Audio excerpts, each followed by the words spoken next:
सभापती महोदय, खरं तर प्रकाशजी आपण फार चांगलं काम पाहतात, पण मला असं वाटतं का उपचाराची वेळच येणार नाही याचा काही उपक्रम खरं तर राबवणं गरजेचं आहे. आजार होणार नाही याच्यासाठी आपण काय करतोय आरोग्य विभाग? आजार आल्यानंतर मग सगळ्याचे पोट भरतं आणि तुमचं प्रेशर वाढतं. माझं असं मत आहे का आजारावर कशी पाबंदी घालता येईल याच्यासाठी काही आपण काही संशोधन किंवा त्या संदर्भात आपण काही करत आहोत का?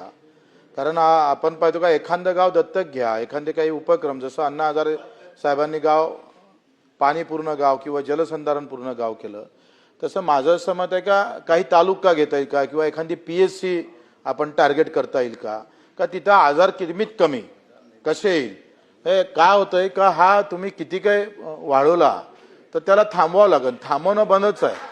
जसं आपण पाहिलं का पोलिओच्या एका लसनं आज दिव्यांगत्वाचं प्रमाण 100% कमी झालं एका लसीकरणामुळे. जे दिव्यांगत्व येत होतं पोलिओमुळं, त्याच्यामुळे जर एवढा मोठा परिणाम जर आपण पाहतो का भारतवर्षावर जगाच्या व्यासपीठावर झालेला आहे, त्या संदर्भात आपण काही पावलं उचलणार का?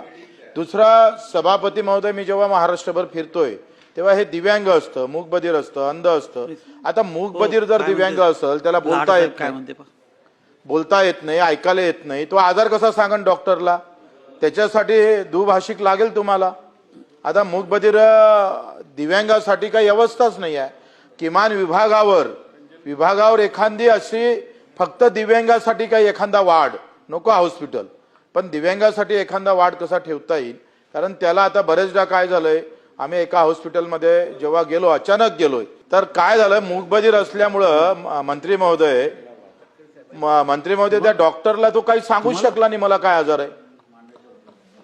आता तो सांगू शकला नाही तर उपचारच होणार नाही. तर किमान एखादा विभागातलं एखादा हॉस्पिटल जसं आपण आरक्षण ठेवतो तसं दिव्यांगासाठी काही ठेवता येईल काय? आणि तुम्ही आता जे ढाचा बदलला पाहिजे, इमारतीतले हॉस्पिटल कमीत कमी करून त्याला फिरतं कसं? आता तुम्ही पाहतोय का बाजार असतं, आता काय सगळं ऑनलाईन झालंय, AI आलेलं आहे.